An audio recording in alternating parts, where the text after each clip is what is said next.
Hi everybody, my name is Brittany Briggs and I am so honored to be a part of your Native American Heritage Month celebration today. Though I couldn't be there today, I'm still so excited to talk to all of you, the students and the staff there at UME Prep, home of the Eagles. So if I could just get a few minutes of your time today and tell you a little bit about myself and my story, that would be wonderful. I'm so happy to be able to talk to you all. Now, aside from my name being Brittany Briggs, I was actually born Brittany Silverhorn, Silverhorn being one of my family names on my dad's side. I also have another name, which is my tribal name that was given to me whenever I was a baby by my uncle. At the time, it was Little Snowbird, which in my tribal language would be Tolgutoshan, but now I am Snowbird Woman, which translates to Tolgutoma.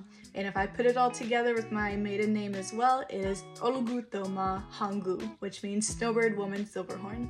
So I'm from originally Carnegie, Oklahoma, which is a really small town in the southwest part of the state. I'm part of the Kiowa tribe of Oklahoma, and I am also Oklahoma Choctaw. I am also currently serving the United States Air Force, so on a day-to-day, I am actually Staff Sergeant Brittany Briggs. When I think about Native American Heritage Month, I think about how it is about remembering who we are, where we come from, and recognizing the power behind the stories that we all carry. Every single one of us, whether you're Native or not, we all have a story that connects us to something bigger. So today, I would like to share a little bit of my story with all of you. Now, growing up Kiowa, specifically on my reservation in southwest Oklahoma, I was surrounded by a lot of pride in my heritage and my culture, even though even at a young age, I didn't necessarily understand the deeper meaning behind it all. Kiowa people themselves are really known for their strength, their community, their resiliency, their traditions, their storytelling, all of the above. And really, our history is full of a lot of change and survival. We adapted whenever we needed to, and we always carried our traditions forward wherever we went. I myself, throughout the years of traveling across the world, being in the Air Force, have always made sure that I've carried all of my traditions forward with me as well. A couple years after I joined the military, I made a decision that I wanted to be involved in the ceremonial dancing part of my tribe. So a lot of the dancing that you may see online, whether on live streams or videos that come up on your feed, may be a lot of competition dancing or dancing at powwows just for recreational purposes, which is such a beautiful thing in itself. But I myself decided to partake in the more traditional side of dancing. So the dances that I do and the ceremonies that I dance at are more of a sacred setting, I guess you could say, and something that we don't ever really put onto the internet, not anything that we record, just because those are some of the traditions that we like to pass down ourselves to each other in person. And so I have been a part of that for I would say at least about 5 years now, and it's something that I really hold just near and dear to my heart because it really connects me to my people, to my family, to my roots, my ancestors that have gone and passed.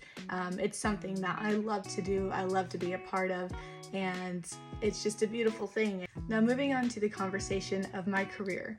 Being a Native American woman in the Air Force has been such a unique experience. Since I joined the Air Force a little over 8 years ago, I have actually not met a whole lot of fellow Native Americans in service. I know that there are some out there, but we make up less than 2% of the entire military population, which is such a small number. So whenever I have been able to meet a fellow Native American or Indigenous person, it's such a great experience. It's almost like seeing a cousin you haven't seen since last year's family reunion. Such a great time being able to really talk about each other's families, traditions, things that you have in common, maybe your reservation. It's something that I treasure every single time I'm able to experience it.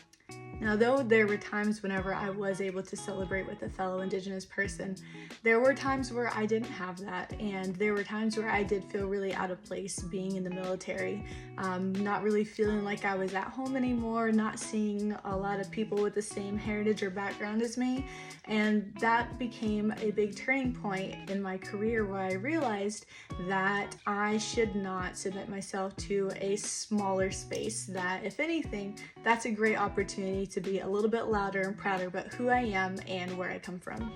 And there are often times when I have gotten the question of why the military? Brittany, of all the things you could have done, why the military? And I think we often forget that, honestly, our ancestors were warriors too. They were on the front lines protecting and defending their families, their communities, and honestly, I think that that same spirit is something that I carry even into my service today. Whether I'm in my military uniform or if I'm in my traditional regalia, I still carry those values of honor, courage, respect, everything that they carried themselves. So alongside my desire to want to serve in the military and my love for being a part of the traditional ceremonial side, a thing that has really shaped the way that I really dive into our culture is through fashion. And so whenever I was in high school, I actually taught myself to beadwork. And some of the pieces like I'm wearing today are things that I have created based upon the color schemes and some of the traditional regalia that I've seen in books. And it's even shaped a lot of the things I like to do in my free time as well. One of those things is actually modeling for Indigenous and Native American fashion designers. So I've actually had the opportunity to walk for a good amount of fashion designers, both Indigenous, Native American, in states like Colorado, New Mexico, Oklahoma, Kansas. I even got to walk in New York this year. And each one of those shows was such an incredible opportunity, surrounded by so many beautiful Native and Indigenous people of all shapes and sizes. It's really such a beautiful thing that I am so honored to have been able to do all these years. So I actually participated in my first fashion show just right before I joined the military. And after I joined, I didn't think it'd be something that I'd be able to continue, but within the last 5 years, I've seen so many opportunities come up. I've worked with so many designers and I've gotten to travel to so many places. And it's something that I have been able to partake in, whether on runways, whether in photo shoots. It's something that I just never thought would be an opportunity I'd be able to continue. One of the awesome things whenever it comes to modeling is it has become a way for us as Indigenous and Native people to basically find ways to represent the beauty and the strength that we carry in our culture and our heritage, but in modern spaces. Whether we're on the runway, whether we're in photo shoots or behind the scenes, this is a way that we as a people can show our identity and really put out into the world that, you know, we are still here, we're alive, and we are a beautiful heritage. And with the Indigenous fashion world really evolving and expanding, I think it's really important to know that it deserves to be seen, it deserves to be heard, and it deserves to be talked about. And honestly, if anybody out here, whoever is listening, whether you're Native or not, but especially my younger Native kinfolk out there, I want you to know something, and that is you can do anything that you want to do. You can join the military, you could become a professional sports athlete, you could be a fashion model or designer, you can do whatever you want to do. And I think you should always remember that you do not have to choose between your culture and your goals. Whatever it is that you want to do, you wear that beadwork, you wear your hair long, or if you want to keep it short, however you want to.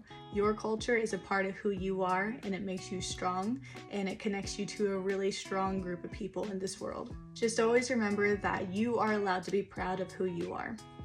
So as all of you at UME Prep get ready to celebrate Native American Heritage Month together, I just want you to take a moment to think about what makes you proud of where you come from. Maybe it's your tribe, maybe it's your family, maybe it's even your sports team. Just make sure that whatever it is that you own it. Because our identity is not just about who our ancestors were, but it's also about who we choose to become because of them. Thank you so much for having me today to talk to you all and give a little piece of my story. I would like to just thank the staff, the students, everybody that invited me here today, even though I couldn't actually be here with you all. I hope that you all have an amazing rest of your week, an amazing rest of your day. Happy Native American Heritage Month, and go Eagles!